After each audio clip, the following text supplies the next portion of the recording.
Dicho esto, voy a pasar a presentar a mis compañeros de grupo.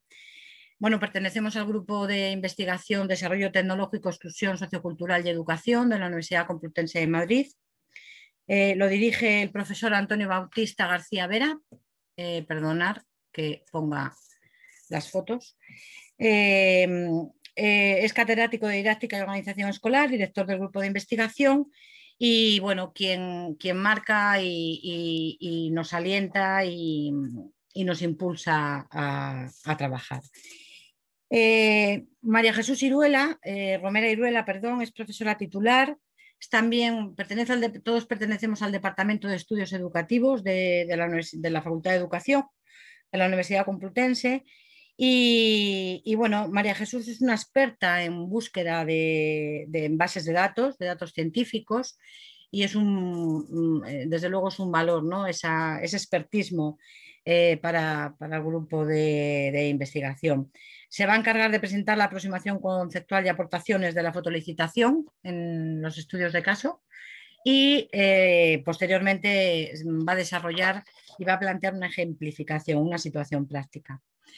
El siguiente componente del panel es Ana María de las Heras Cuenca, es profesora ayudante de doctor y bueno, es quien hace posible que manejemos una cantidad ingente de datos visuales, audiovisuales, datos textuales también, con el en vivo. Y por último, quiero presentar a la profesora ayudante doctor también Alba Torrego González, que aporta al grupo frescura y nuevas miradas, ¿no? Nuevas temáticas dentro de las líneas de trabajo del grupo y bueno, quien aporta frescura y alegría. Y por último, yo que soy profesora titular desde octubre del 2020 en el Departamento de Estudios Educativos y he desarrollado mi actividad profesional como profesora titular anteriormente en la Universidad de Alcalá de Henares.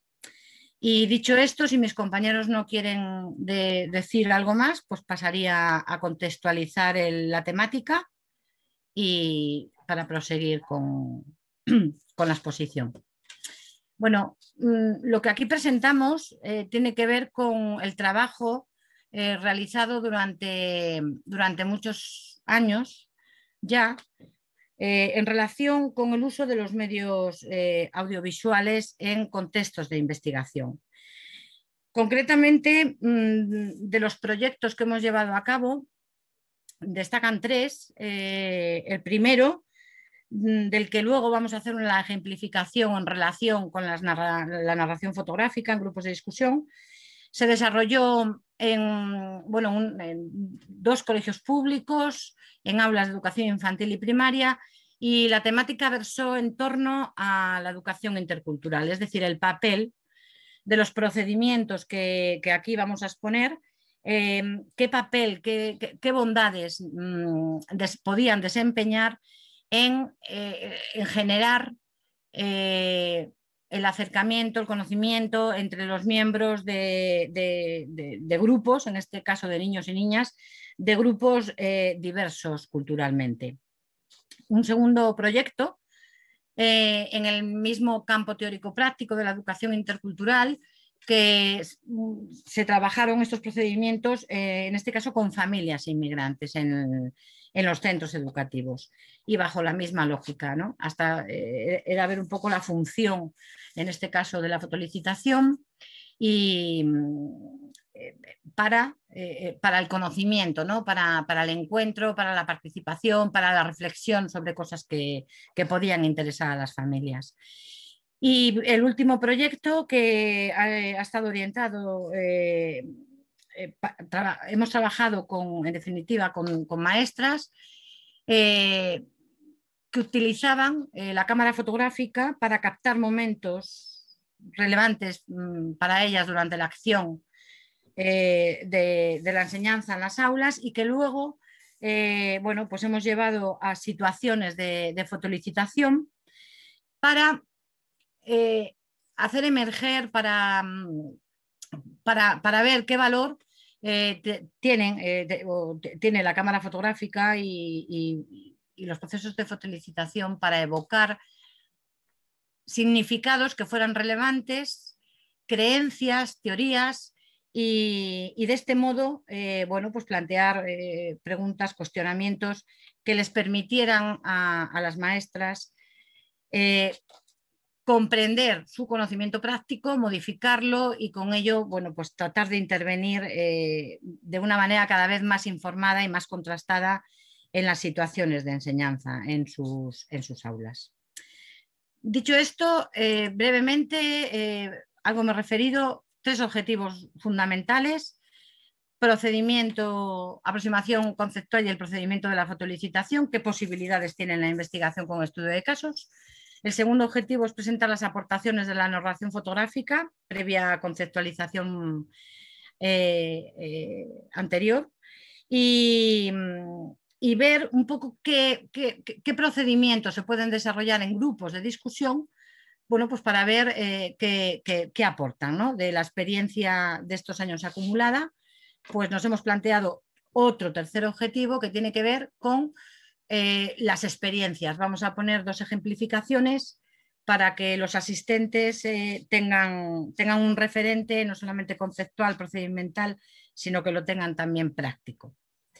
Dicho esto, le doy la palabra a María Jesús Romera Iruela, que es quien va a continuar con la presentación del panel. Un saludo a todos los organizadores y a los participantes por hacer posible este encuentro en el que todos vamos a aprender. Sí creo que se ve la pantalla, ¿verdad? Sí. Nos situamos en el primer objetivo del panel, dar a conocer la fotolicitación y sus posibilidades en la investigación con estudio de casos. Este procedimiento es relativamente reciente. Su despliegue se sitúa en la primera década de este siglo, si bien a mediados del pasado, Colli fue el primero en realizar un experimento de incorporación de las fotografías en las entrevistas, comparando la información conseguida mediante esta con la obtenida en ausencia de ellas. En el año 2002, Harper la caracterizó al indicar que la fotolicitación se basa en la simple idea de insertar una fotografía en una entrevista de investigación.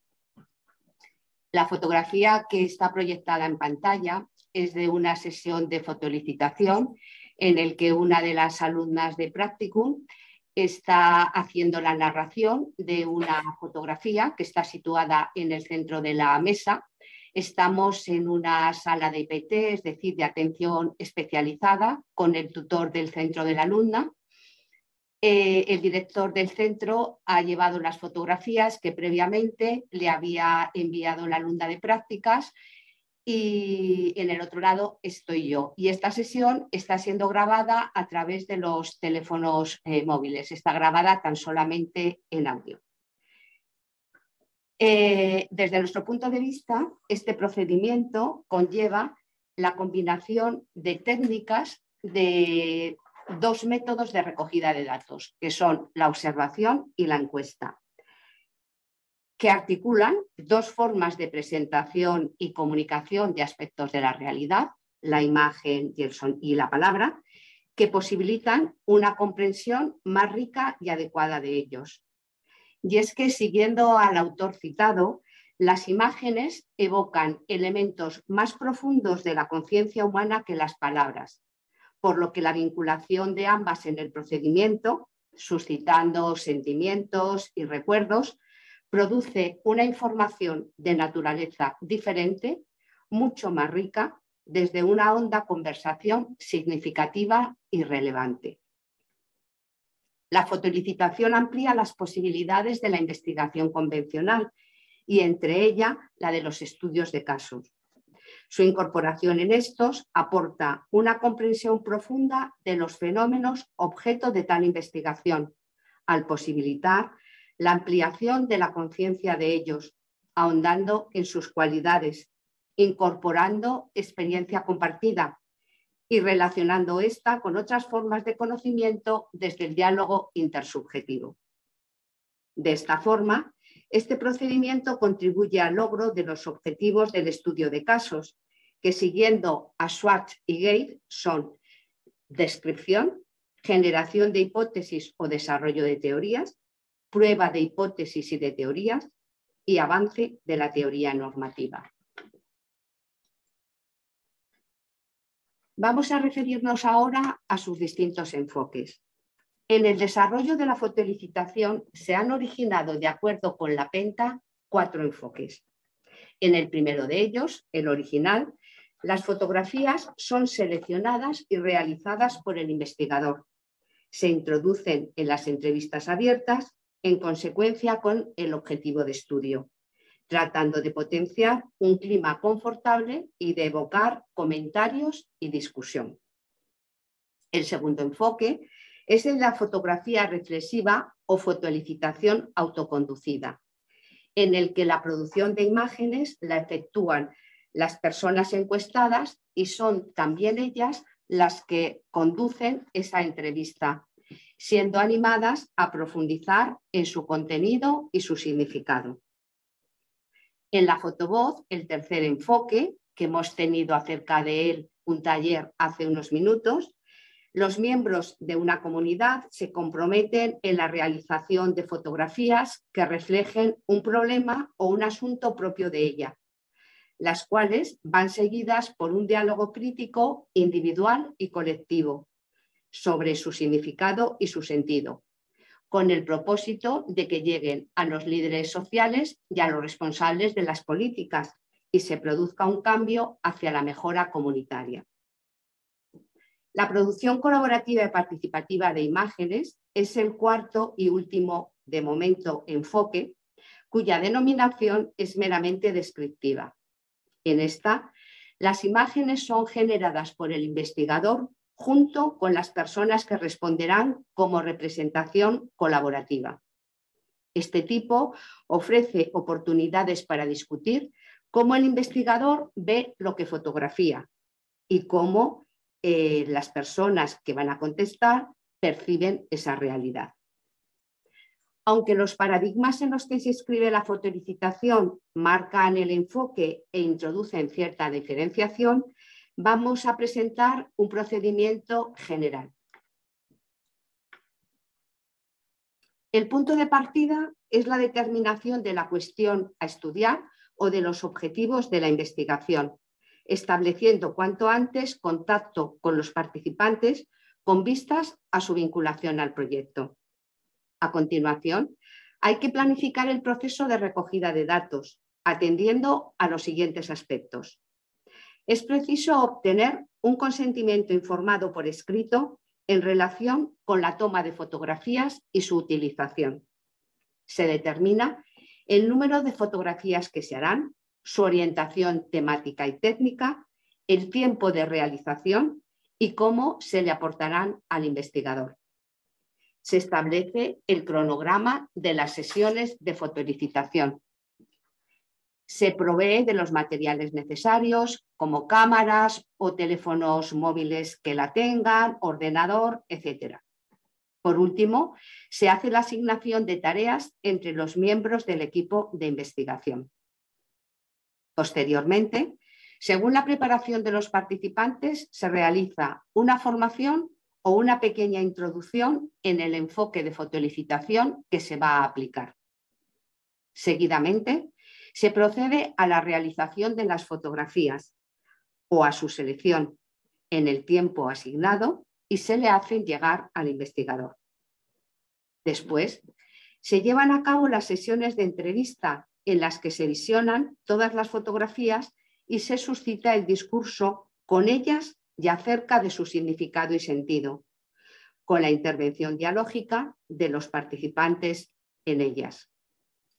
En algunos casos, y dependiendo del enfoque de fotoelicitación, al final de estas entrevistas se solicita la selección, la ordenación o clasificación de las imágenes y se prosigue con el diálogo, en el que las preguntas del investigador se dirigen a lograr una indagación profunda mediante nuevas narraciones, De esta forma, se origina en continuidad con la fotolicitación la indagación narrativa. Una vez transcritas las narraciones, se hace el análisis cualitativo y la interpretación de los datos obtenidos de acuerdo con la naturaleza de la investigación. Por último, se obtienen las conclusiones que dan respuesta al problema planteado o al grado de logro de los objetivos, se redacta el informe de la investigación y se difunden sus resultados. Más adelante, como ya se ha mencionado, ejemplificaremos este enfoque y este proceso con dos proyectos. De momento, pasamos a presentar algunas aportaciones de la fotolicitación en los estudios de casos en educación. La utilización de la fotolicitación en la realización de estudios de casos en el campo de la educación ha crecido a lo largo de los años. En pantalla pueden visualizar una síntesis de sus principales contribuciones. Ella ha incrementado la conciencia de las prácticas educativas, entre las que mencionamos las de formación del profesorado o educación inclusiva. Así, mediante la fotolicitación, se han puesto de manifiesto las prácticas inclusivas en la transición de la escuela primaria a la secundaria que los niños autistas, sus familias y los profesores consideran eficaces, las cuales han desafiado el enfoque de la inclusión basado en derechos y han ilustrado la importancia de otro basado en necesidades, desde el reconocimiento y la comprensión de lo que significa el autismo desde la triple perspectiva mencionada. Se ha producido un cambio en algunas prácticas educativas mediante la reasignación de significados. Se han explicitado las creencias, teorías y valores que subyacen a las acciones educativas. En uno de los proyectos del grupo se ha puesto de relieve el valor formativo de la fotolicitación en el desarrollo profesional del profesorado, ya que hace posible la explicitación y representación de sus conflictos y su resolución mediante cambios en las creencias o a través de la transformación o incorporación de nuevas prácticas. La fotolicitación ha posibilitado rememorar las vivencias en las prácticas docentes y la reflexión sobre las dificultades encontradas en ella. Esta aportación la veremos en el primero de los proyectos que vamos a describir. Ha permitido una caracterización exhaustiva de los fenómenos educativos indagados y ha contribuido a su comprensión profunda. Así, se ha obtenido una comprensión holística del recuerdo en las personas mayores, o se ha introducido una perspectiva de redes integrales centrada en el niño en el estudio del apego. Ha abierto nuevas perspectivas en la consideración de los objetos de estudio y ha introducido las voces silenciadas en la investigación. A título de ejemplo, se ha dado visibilidad a las perspectivas de las personas con discapacidad sobre su calidad de vida, las cuales no habían sido documentadas históricamente. Pasamos a tratar ahora los niveles de información que pueden obtenerse desde la fotolicitación.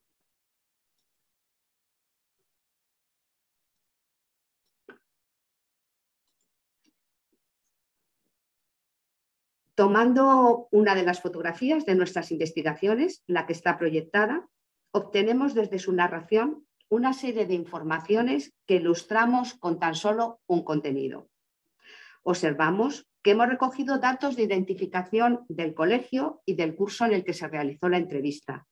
El nombre lo hemos omitido. Los de la sesión de fotolicitación y los de la autora de la imagen, también suprimidos. Se ha descrito el contenido de dicha fotografía en cuanto a personajes y a la acción. En este caso, una alumna que está mirando un rotulador gastado y lo va a tirar. Se ha analizado el discurso de la profesora, contemplando 4 componentes. Sus teorías, por ejemplo, la integración de la afectividad en lo comportamental. Sus creencias, la incidencia del clima familiar en el comportamiento escolar de la alumna.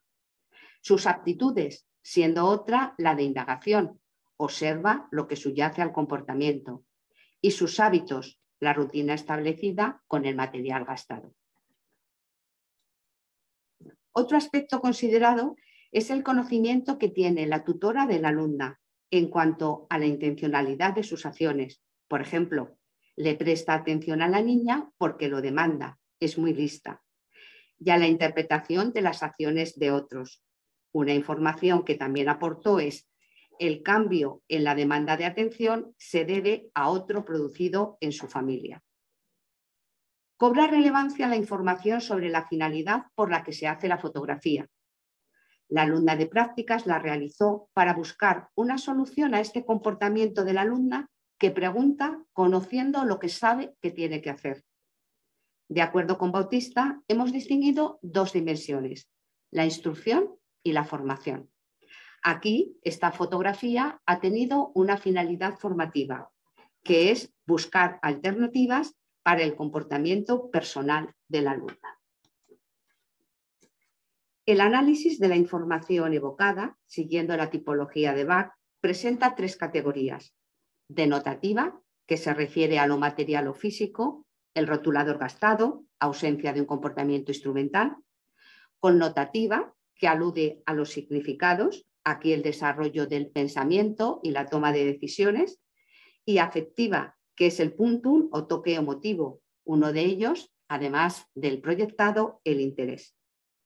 Finalmente, se evoca una propuesta de intervención: responder a la pregunta cuya respuesta conoce previamente la alumna, con otra orientada a su desarrollo personal. Pasamos ahora a la presentación de la narración fotográfica. En detalle. Bueno, como les han dicho al principio del panel, yo he sido la última incorporación a este grupo de investigación, entonces todavía estoy aprendiendo, ¿no? Y estoy viendo pues todo esto que nos ha contado María Jesús, pues lo estoy viendo en la práctica.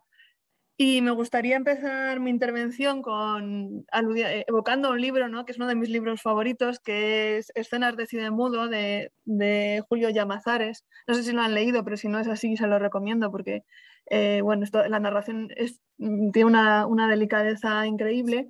Y allí habla de cómo él, a partir de un álbum fotográfico de su niñez, ya cuando está en la edad adulta va recordando su vida y va evocando, ¿no? Y porque dice que al final la memoria es visual, la memoria, por eso dice escenas de cine mudo. Lamentablemente yo creo que todos nos vemos reconocidos en estas situaciones. Bueno, perfecto. Y sí, bueno, en relación al tema que estaba comentando mi compañera Alba Torrego, que ella hablaba sobre el valor de la narrativa visual, nosotros íbamos a presentar más adelante la ejemplificación de uno de los proyectos, del primer proyecto que ha comentado la profesora Laura Rayón, que se acoge en el marco de la educación intercultural. Entonces, el proyecto se llamaba Medios audiovisuales y relaciones interculturales en educación, que fue un proyecto financiado por la convocatoria de I+D+I, y lo llevamos a cabo en dos centros educativos, uno ubicado en una zona urbana, concretamente en la Comunidad de Madrid, y otro en una localidad rural. ¿Cuáles fueron los criterios de elección de los centros educativos? Que tuvieran un alto porcentaje de estudiantes de distintas procedencias, que hubiese una alta diversidad cultural entre el alumnado. Y participaron en total 4 aulas, con lo cual contamos con 100 estudiantes de 2 clases de educación primaria y 2 clases de educación infantil. ¿Cuál fue el propósito global de esta investigación? Pues nosotros intentamos identificar y comprender cuál era el valor de la narración visual para favorecer estas relaciones interculturales. Es decir, partíamos de la idea de que la narración con fotografías nos permitía conocer al otro, conocer al que es diferente, y de esta forma, una vez que conocemos a la otra persona, sus diferencias, el origen y los motivos por los que actúan y cuáles son esos referentes culturales, comenzamos a valorarlo y comenzamos a verlo con otros ojos. Y esto queríamos ver si mejoraba las relaciones interculturales entre entre los estudiantes.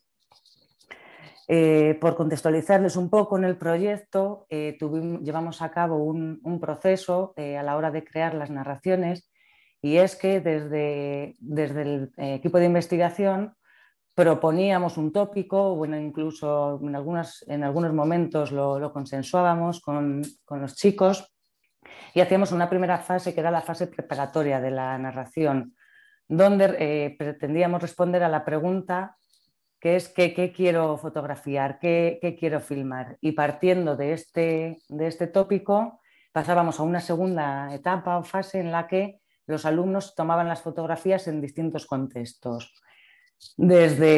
Tomaron las fotografías desde el aula y el centro educativo hasta el barrio. Incluso a los alumnos de primaria les dejamos las cámaras fotográficas para que las llevasen a sus hogares, y ahí que recogiesen aquellos aspectos que nos mostraban quiénes eran ellos, quiénes eran los alumnos con los que estábamos trabajando, y podíamos conocer y profundizar en su identidad cultural. Una tercera parte, una vez que los niños habían tomado las fotografías, se hacía una selección de imágenes. Esta tarea la llevábamos a cabo en el aula, pues los alumnos elegían una imagen y explicaban el motivo de esta elección y por qué era una fotografía significativa en relación al tópico que estábamos planteando. ¿Esto qué generaba? Generaba además un debate y una discusión de significados. ¿Por qué? Porque el alumno autor de la fotografía tomaba la palabra y luego se otorgaba también voz al resto de compañeros que quisiesen intervenir y que quisiesen comentar algo sobre la fotografía de este alumno. Luego, pues consensuábamos el orden de la narración colectiva, hacíamos para el posterior montaje, y seleccionábamos el orden en el que íbamos a hacer esa narración colectiva. Y finalmente se procedía a esa parte de montaje visual de la narración, donde además consensuábamos y decidíamos qué música, qué texto, qué narración de audio iba a acompañar a cada una de las imágenes. Y por supuesto, en esta construcción de esta narración participaban todos los alumnos y se pretendía recoger todas las visiones y todas las voces de los estudiantes. Aquí les dejamos un poco un esquema que yo creo que sintetiza bastante bien este procedimiento, que tiene una parte reflexiva, como les hemos dicho, otra de selección de estas fotografías, y luego esa parte de interpretación grupal, ¿no? Y hemos visto, construimos este esquema a partir del trabajo durante los 3 años que estuvimos en estos centros educativos, porque comprobamos cómo la imagen era un espacio para crear, para discutir significados, y además tenía también una función en la investigación que nos permitía un control de sesgos, nos permitía una retroalimentación, nos permitía la consistencia en los análisis y muchas veces permitía o sugería nuevos temas y nuevas cuestiones sobre las que trabajar y sobre las que a lo mejor de otra forma no habíamos reparado, ¿no? Pues las fotografías muchas veces traían ideas, traían contextos, traían acciones que de otra forma no habría sido posible acceder en la investigación. Recogíamos los datos de dos formas distintas. Una que mostraba la perspectiva ETIC, la visión de los investigadores, que esto era tanto con la fotografía como los registros de vídeo de las sesiones de fotolicitación que llevábamos a cabo con los estudiantes y de construcción de narraciones, y luego también para ir constatando si mejoraban las relaciones entre los estudiantes, procedíamos a grabar una vez por semana en cada centro educativo las sesiones de recreo para comprobar cómo eran las interacciones y si se modificaban las interacciones de los estudiantes en espacios más libres, que no están tan marcados por la actividad académica del aula. Y por supuesto lo que tenía mayor presencia en nuestro proyecto y mayor valor, que era la perspectiva EMIC, era la mirada de estos niños y de estas niñas. En relación al análisis de datos, se tuvo en cuenta distintas fases. Una primera. No, se ha callado ella, ¿no? Me pone reiniciar, no sé si me escucháis. Sí, se te escucha. Vale. Una primera fase del análisis de datos, donde agrupábamos, organizábamos las fotografías y las narraciones en relación a los tópicos que hemos comentado, pero luego empezábamos a ver cuáles eran los temas que iban emergiendo, ¿no? Qué contenidos evocaban las narraciones, para llegar a una tercera fase en la que elaborábamos otras categorías, ¿no? Había un proceso de refinamiento de datos a partir de los discursos de los estudiantes, donde ya llevábamos a cabo una elaboración de unas categorías más estables en la investigación. Y por supuesto analizábamos tanto la parte del contenido de la fotografía, esos planos denotativo, connotativo y el afectivo que comentaba nuestra compañera, la profesora María Jesús Romera, y prestando especial atención al análisis del discurso que emergía en los estudiantes y esa dimensión afectiva, especialmente, que era fundamental identificarlo en el tema que nos ocupaba en nuestros intereses, en las relaciones interculturales. Y como ejemplos, queríamos traer aquí un par de ejemplos de narraciones de los estudiantes de educación primaria que los va a explicar mi compañera, la profesora Laura Rayón. Dejo de compartir, Laura. Sí. A ver. Laura, si te parece, como vamos un poco pillados de tiempo, sí. Con un ejemplo posiblemente sea suficiente. Sí. Vale. Luego ya, si es necesario, podemos dar más aportación. Es para dar la palabra ahora a Alba. Para que resuma el discurso que inició, y luego ya termino yo. Es decir, que con un ejemplo yo creo que quedaría bien. Si luego ya los compañeros y compañeras que están oyéndonos consideran que debemos aportar más y el tiempo lo permite, por supuesto. Pero así, con un ejemplo, es suficiente. ¿Vale, Laura? Sí, sí, perfecto. Muy bien, vale.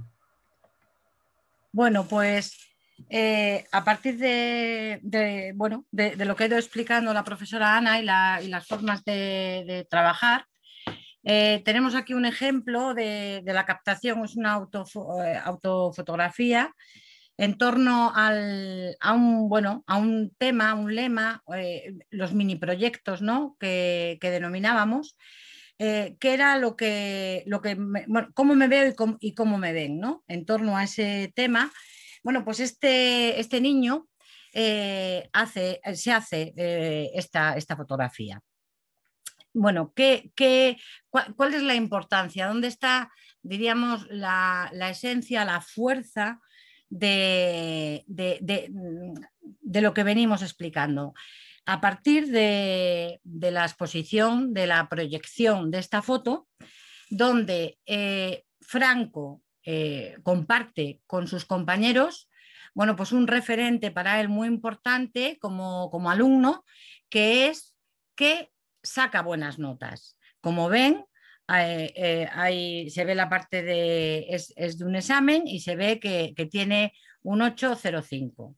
Bueno, pues a partir de este relato, los demás compañeros van matizando, añadiendo significados, de forma que somos conscientes, nosotros como investigadores, como observadores externos, como participantes externos de esa situación de fotolicitación, cómo los demás compañeros van nombrando, van identificando, van generando y van explicitando una serie de significados de lo que es Franco para ellos. Entonces, bueno, aparece una serie de características, simpático, como están viendo, como se puede leer en la presentación. ¿Qué es lo importante? Lo importante es que se explicita, se comparte un afecto hacia este niño, y nosotros como investigadores que estábamos en una fase de conocimiento del grupo, de cuáles eran sus relaciones, vamos siendo conscientes de la aceptación que tiene este niño. Es decir, se van generando unas situaciones, como ha planteado la profesora Ana de las Heras, donde a partir de la evocación en este caso de una fotografía, bueno, pues se generan vamos viendo, bueno, pues los referentes del que habla y los referentes de los compañeros que van, como digo, matizando, cuestionando incluso lo que Franco había querido comunicar o transmitir con esta foto. Yo creo que es suficiente para entender un poco el procedimiento de la narración fotográfica y de las situaciones. Bueno, muchas gracias por la paciencia. Voy muy rápida y simplemente en resumen. La indagación narrativa visual contribuye a que el sujeto pueda generar un relato sobre los acontecimientos que ha vivido, en el plano educativo, pues sobre los acontecimientos que vive en su día a día en el centro escolar o en el contexto en el que se desenvuelve, y a partir de ahí puede construir una historia a través de la imagen o del conjunto de imágenes. Esto se ha empleado en áreas como la salud. Fíjense, por ejemplo, en investigaciones con pacientes con cáncer, que han podido a través de la fotografía contar sus vivencias, ¿no? de algo tan duro como esa enfermedad, desde lo psicosocial o con mujeres maltratadas, por ejemplo, casos de violencia de género, o en educación, como hemos hecho desde el grupo de investigación, por ejemplo, en prisiones. Entonces, bueno, todas estas disciplinas tienen en común que cuando utilizan la indagación narrativa visual, lo que sucede es que un acontecimiento se vuelve una experiencia, ¿no? Se convierte en un relato y se vuelve a convertir en una nueva experiencia cognitiva y emocional que a su vez vuelve a generar una acción, ¿no? Y esto lleva a la transformación. Si me podéis pasar la diapositiva, os lo agradezco. Y porque simplemente los grupos como ha contado la profesora María Jesús Romera, pues la narración fotográfica en los grupos de discusión también es muy útil porque contribuye a dar voz a todo el grupo, ¿no? Acabamos con esas relaciones verticales para estar en unas relaciones horizontales donde todas las personas pueden aportar, donde se han podido capturar imágenes, ¿no? Muchas veces en los grupos de discusión hay miedo a intervenir por un discurso que se puede considerar que no está a la altura, pero al final con las imágenes todos lo hemos vivido, todos podemos aportar y además se accede a conversaciones y diálogos genuinos, ¿no? De la propia realidad que ha vivido el grupo, que como se ha vivido pues se puede contar y se puede dar voz a todo ello. Y además se acaba con el aburrimiento y el distanciamiento social porque se hace ver a las personas que están participando en el grupo que son protagonistas. Y ya con esto doy el paso a mis compañeros para que en estos pocos minutos que nos quedan podamos seguir con la presentación. Muchas gracias.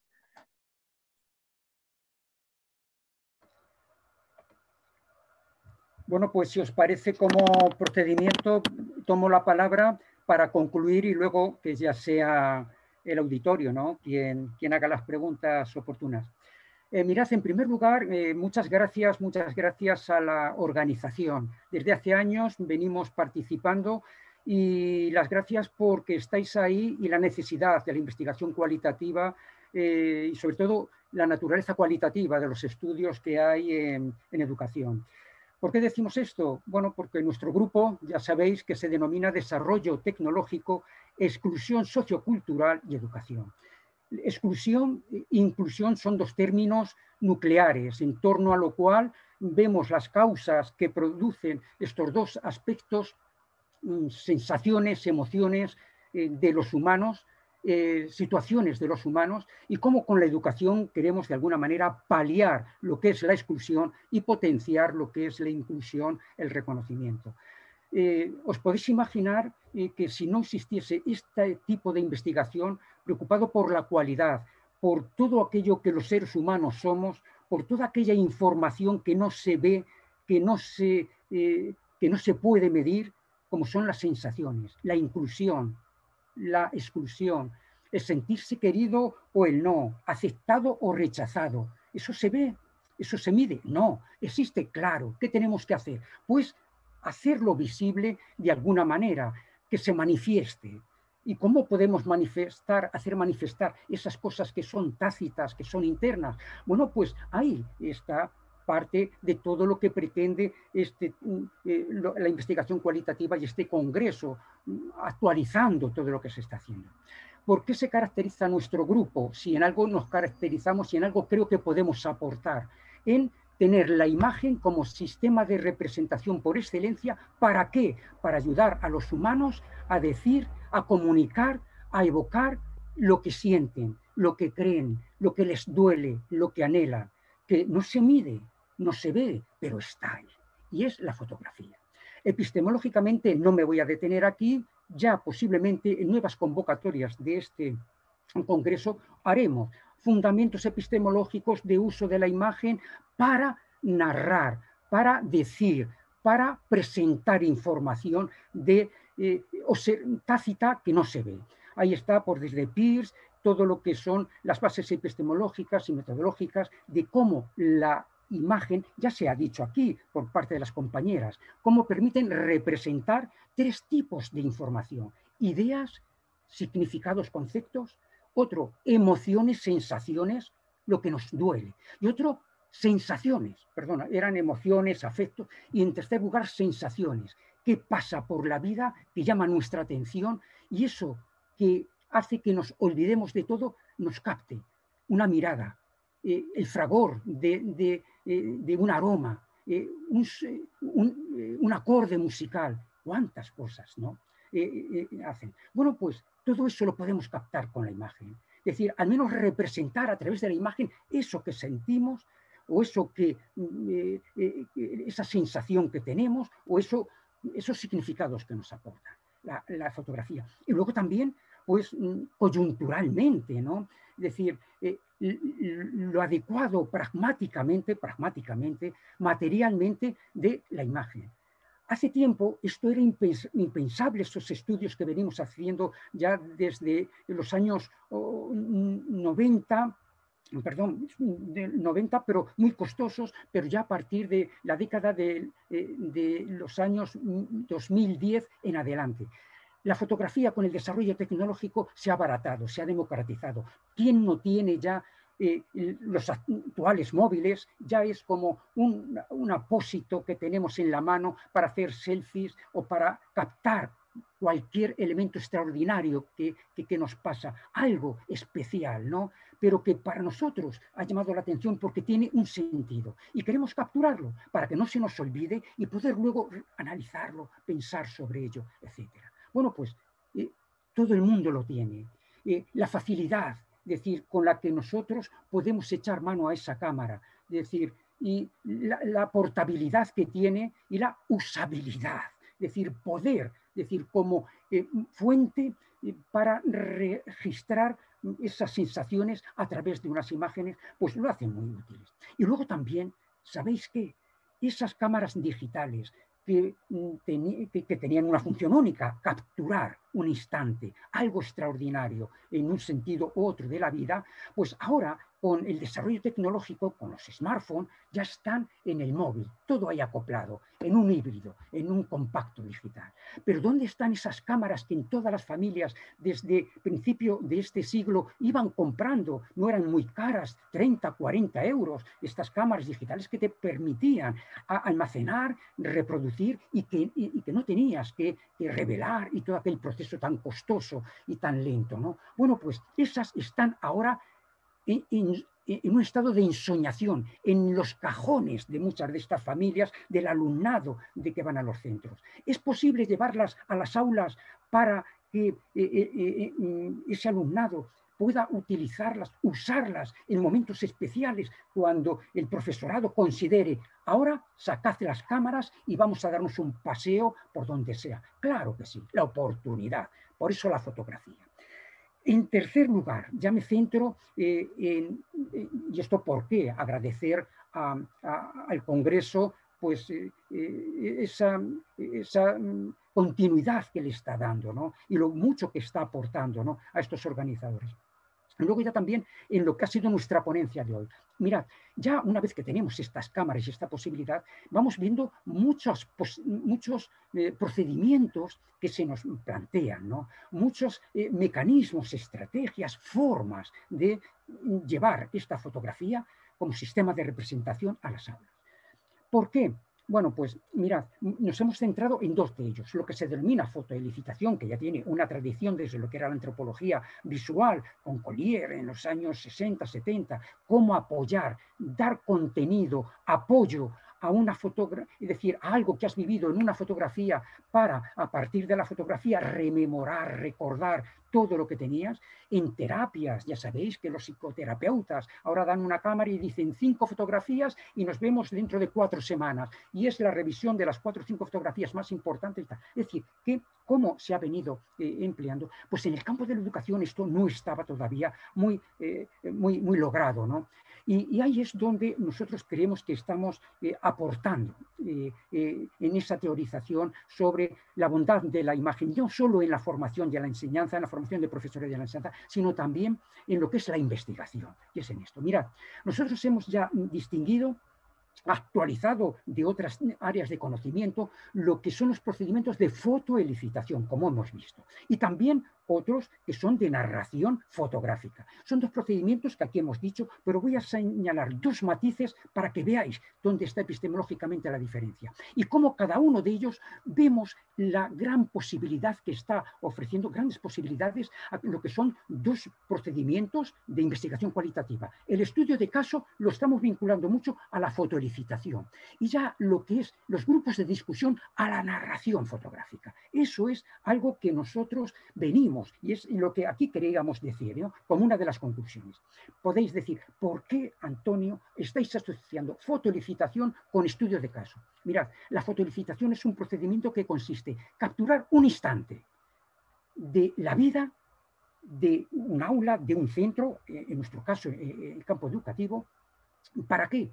Algo que sea extraordinario, algo que puede captar cualquiera, profesorado, alumnado, familiares, quien esté por allí, ¿no? Y se preste y se comprometa a ello. Un instante, pero que encierra muchos significados. Una mirada, os podéis imaginar. Las motivaciones que han llevado a alguien para olvidarse de todo y mirar a algo o cerrar los ojos y concretarse en algo que ha oído o que ha olido, eso es un instante.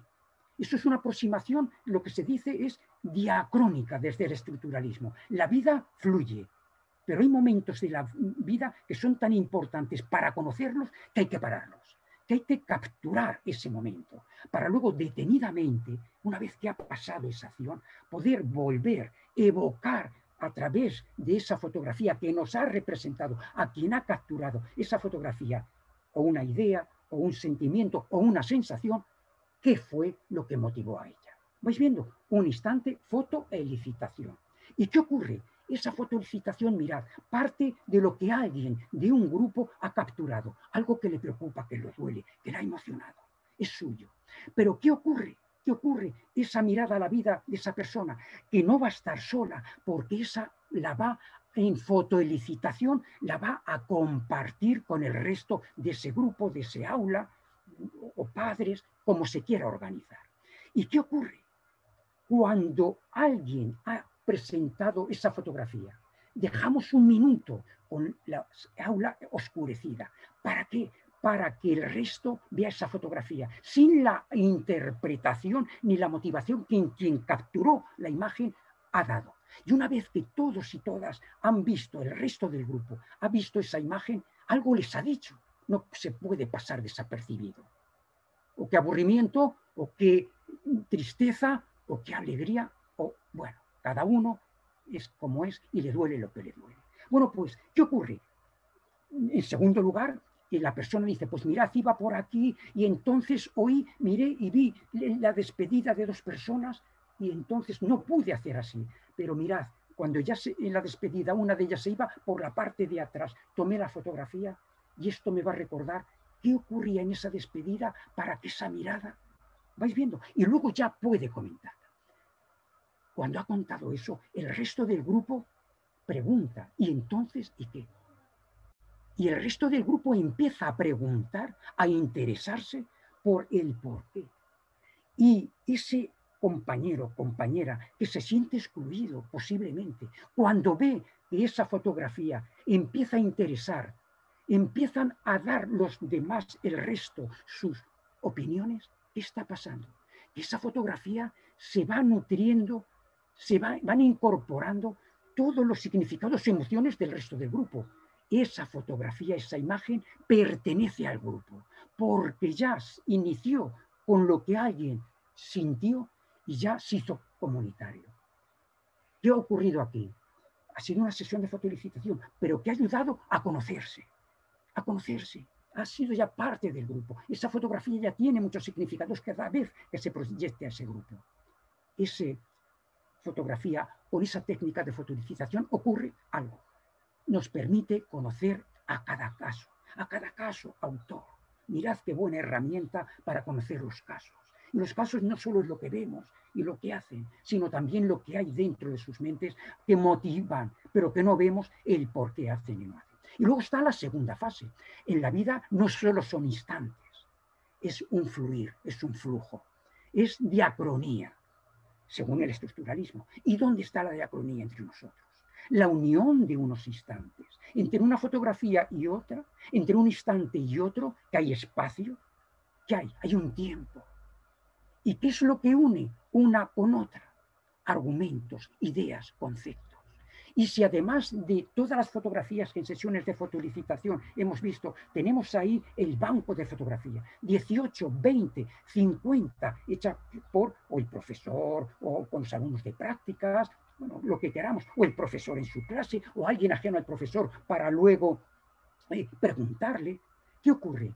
Que nosotros podemos narrar. ¿Narrar qué es? Que de un tiempo vivido con muchos instantes recogidos, seleccionamos algunos y los ordenamos según qué, según nuestras ideas, creencias, planteamientos de lo que es la vida y lo que no, de las contradicciones que hemos observado en esa aula y se la queremos presentar, es decir, afectivamente a alguien para que no caigan esas contradicciones o las resuelva esos dilemas. ¿Vais viendo? Eso es narrar.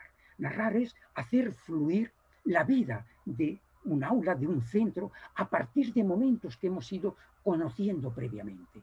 ¿Y qué nos va a permitir la narración? Llevar más allá los significados, argumentar, decir algo ya más extenso, más complejo. Eso es narrar. ¿Y qué es lo que hacemos cuando hay discusiones en grupo? Narrar.